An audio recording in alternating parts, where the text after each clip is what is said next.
What's up, guys? Thanks for stopping by. Eurotech Matt here. So we needed this guy or that guy right there, because the OE E46 BMW fan clutch tool,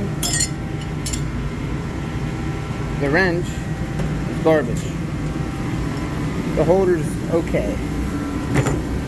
We needed a 32, and we're just gonna put it on there and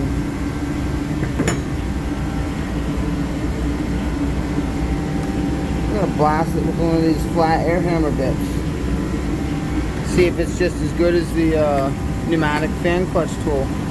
Other than that, US General 15-piece angle wrench service set, some shit like that.